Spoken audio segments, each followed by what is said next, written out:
한동안 뜸했었죠. 이 부동산 정책이 좀 조용하다 싶었었는데, 최근에 이제 가격이 오르다 보니까 아무래도 그 부동산 정책 카드를 만지작거리고 있는 것 같습니다.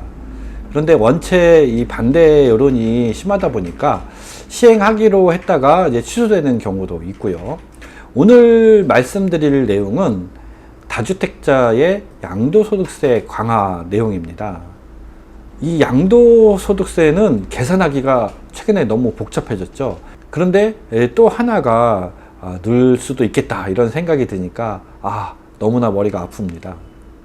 관련 사항을 정리를 해보면요, 2021년 1월 1일부터 이 다주택자가 1주택이 되는 순간 비과세 요건이 강화가 됐습니다.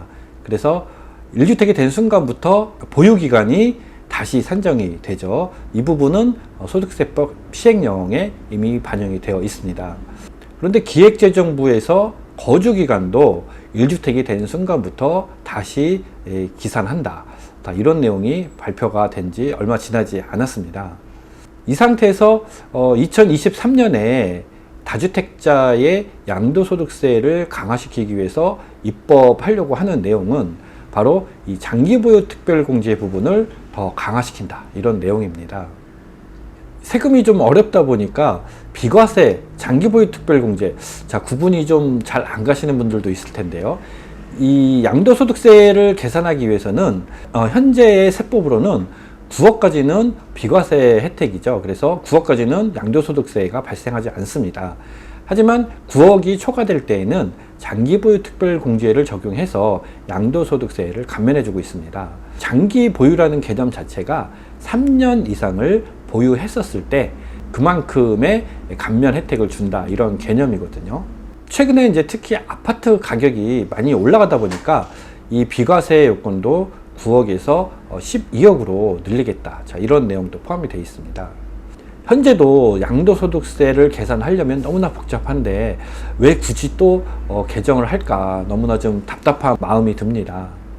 실효성이 생각보다 크지 않아서 과연 다주택자분들이 2023년이 되기 전까지 주택들을 다 처분하고 1주택만 남겨놓을까, 이런 의구심도 생기고요. 만약에 그렇게 된다라고 하면은 그만큼 전세 월세 물량이 줄어들잖아요. 최근에 임대차 3법으로 인해서 공급량이 많이 줄어들다 보니까 전월세의 가격이 많이 상승해 있는 상황입니다. 이런 상황에서 공급이 더 줄게 되면은 전월세의 가격 상승을 유도하지 않을까, 이런 생각이 들거든요. 무엇보다도 이 양도소득세의 계산이 너무 복잡해지는 이런 문제가 생길 수 있고요. 이 개정안에 의하면 양도소득세 강화하는 부분에 있어서 영향을 받는 곳은 강남에 국한된 일부 지역이지 않나, 이런 생각이 많이 들거든요. 그래서 국한된 지역의 부동산 정책이 대한민국 전체의 부동산 정책으로 확대가 되다 보니까 아무래도 부작용이 생길 수밖에 없지 않나, 이런 생각을 떨쳐버릴 수가 없습니다. 오늘 준비한 자료를 통해서 자세하게 살펴보도록 하겠습니다. 해드림 부동산 TV. 지금 보시는 이 자료는 2021년 7월 12일, 그러니까 한 달 전에 발표된 자료죠. 기획재정부의 보도 설명 자료인데요. 여기 보시면 먼저 이 양도소득세의 비과세, 이 비과세 요건은 2017년 8월 2일 그리고 8월 3일, 이 날짜에 따라서 큰 차이가 납니다. 8월 2일까지 취득하신 분들은 보유기간만 2년 채우시면은 비과세 혜택을 받으실 수가 있겠고요.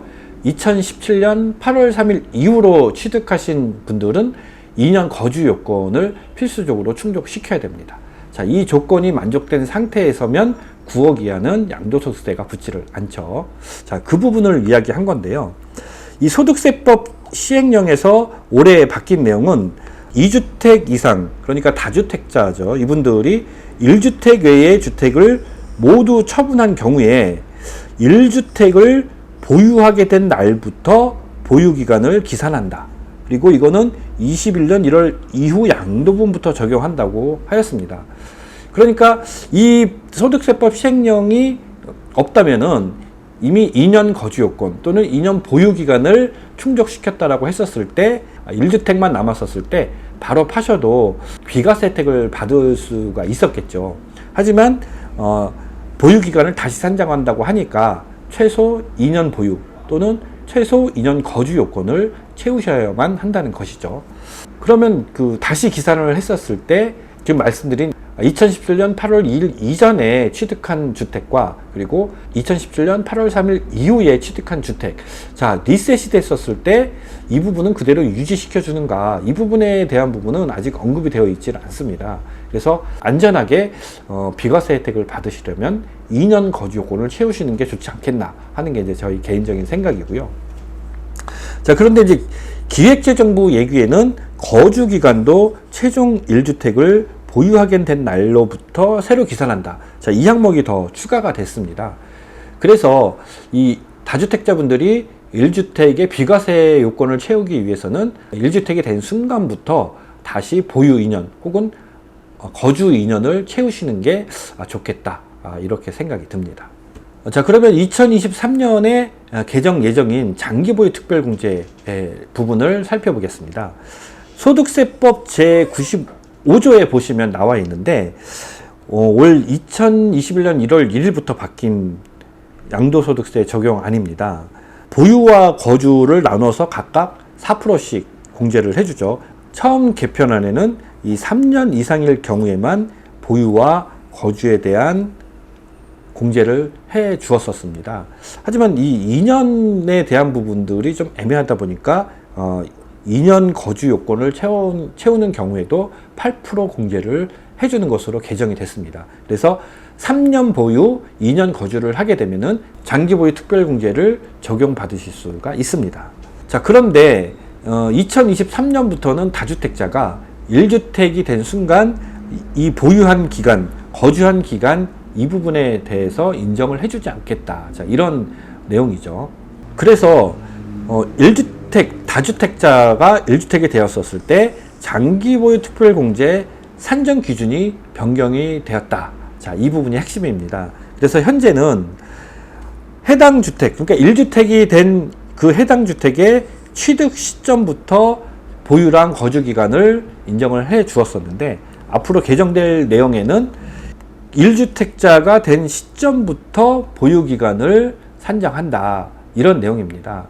그러니까 기존의 장기보유 특별공제보다는 어느 정도 강화된 내용이다. 이렇게 볼 수가 있을 것 같습니다. 10년을 가지고 있었던 주택인데 이렇게 보유기간에 대해서 리셋이 된다라고 하면은 상당한 차이가 있어서 굉장히 큰 손해를 볼 수 있겠구나. 이런 느낌이 바로 오잖아요. 그래서 정말 엄청난 양도소득세 세제 개편안이구나. 이런 느낌을 받으실 거예요. 하지만 실제로는 꼭 그런 것 같지는 않습니다. 자, 그 다음에 1주택의 장기보유 특별공제 비율도 변경을 한다고 합니다. 양도 차익 규모에 따라서 4가지로 나눴죠. 그래서 5억 원 이하일 때는 40%고 10억 원이 초과가 되면은 10%로 차등을 두어서 세분화를 하였습니다. 그리고 거주 기간에 대한 공제율은 40%를 그대로 유지해 준다고 했습니다. 거주 10년, 보유 10년. 자, 이런 경우는 80%까지 받을 수가 있었죠. 그런데 1주택이 된 순간 다시 기산을 해야 되니까 그 80%를 까먹게 되죠.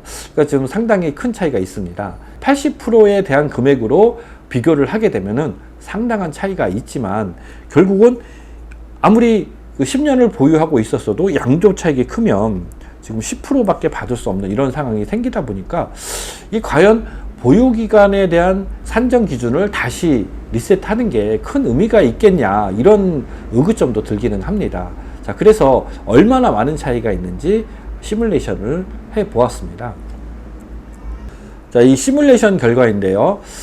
2년 거주 요건을 채우지 못했었을 때 비과세를 받는다라고 하면은 그 상태에서 어쩔 수 없이 매도를 하셔야 되는 분들도 있을 겁니다. 하지만 대다수의 분들은 이 세금 차이가 많이 나기 때문에 최소한 2년 거주 요건은 채우시고 매도를 하실 거라고 저는 생각이 들거든요. 그래서 이런 부분에 맞춰서 비교를 하는 게 맞을 거라고 생각을 했었습니다.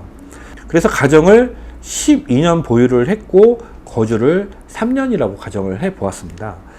2023년부터 12억에 대한 비과세 조건을 반영을 했고요. 양도가액은 25억 원, 그리고 취득가액은 7억 원이라고 가정을 해 보았습니다.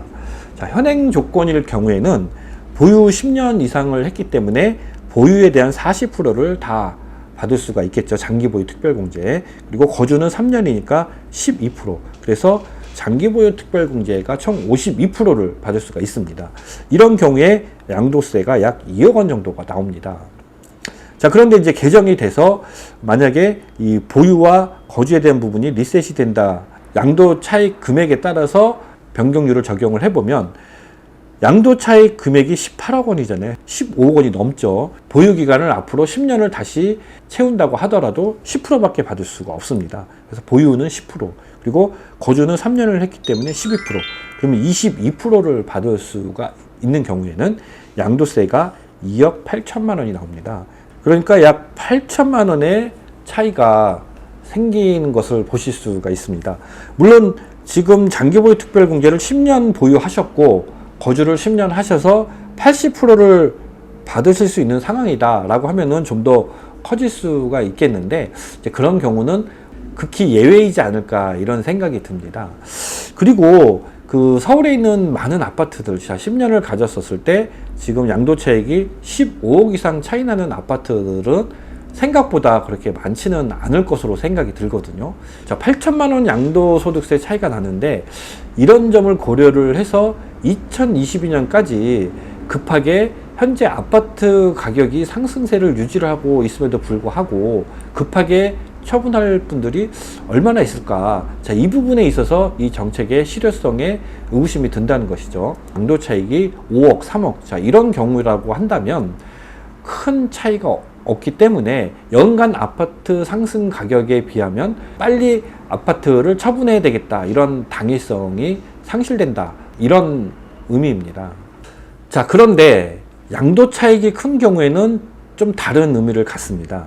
양도가액이 40억, 그리고 취득가액이 7억 원일 때, 그러니까 한 33억 원의 양도 차익이 생기는 거죠. 굉장히 큰 양도 차익이죠. 자, 이런 경우에 똑같이 보유를 10년 하고 거주를 3년 했었을 때 52%의 장기보유 특별공제를 받고 똑같이 22%의 장기보유 특별공제를 받는다라고 가정을 해서 비교를 해보면 양도세가 5억 3천, 그리고 8억 1천, 약 3억 원의 차이가 나죠. 33억 원에 대해서 3억 정도의 차이가 납니다. 자, 억대의 양도소득세 차이가 나니까 아무래도 좀 불편한 마음이 들 수밖에 없습니다. 그런데 이렇게 양도가액이 40억까지 갈 수 있는 지역, 어디가 떠오르세요? 이건 아무래도 강남밖에 없잖아요. 그래서 이 강남권에는 2023년 적용될 이 개정안은 상당한 영향을 받을 수가 있습니다. 만약에 지금 이 장기보유 특별공제가 80%를 받을 수 있는 상황이었다라고 한다면 이 금액은 더 커지기 때문인데요.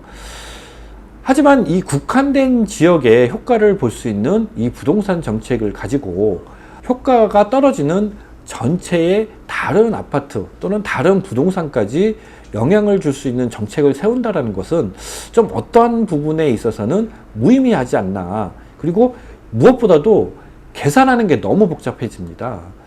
그래서 실효성 대비 효과가 좀 적지 않나 이런 생각이 들고요. 양도 차익이 33억이잖아요. 그러면 우리가 일반적으로 흔히 생각을 했었을 때 장기보유 특별공제 80%, 33억 원에서 80%면 24억을 받는 거잖아요. 20%면 6억이잖아요. 그러면 엄청난 차이가 날 것 같은데 실제로 계산을 해보면 그 정도는 아니라는 것이죠. 그래서 이 생각보다 어떻게 보면은 효과가 미진한 상태이고, 그리고 매년 올라가는 이 아파트 가격이랑 고려를 했었을 때 이 부동산 정책이 원하는 방향으로 꼭 움직인다라는 보장이 없다는 것이죠. 자, 최근에 조용했던 부동산 정책이 다시 고개를 드는 이유는 지치지 않고 계속 부동산 가격이 상승하고 있는 이런 상승세를 유지하고 있기 때문이 아닌가 이런 생각이 듭니다. 물론 거래량은 좀 어느 정도 떨어진 부분은 있지만요. 하지만 중요한 부분은 이러한 정책이 발표가 되면은 많은 분들이 학습 효과에 의해서 아, 지금이 매수 시점이구나. 이렇게 받아들이시는 분들이 생각보다 많다. 자, 이런 부분도 앞으로 정책을 세울 때 고려해야 되는 중요한 키포인트가 아닌가라고 생각이 듭니다. 자, 저는 또 다음에 더 좋은 자료 준비를 해서 여러분들을 찾아뵙도록 하겠습니다. 시청해 주셔서 고맙습니다.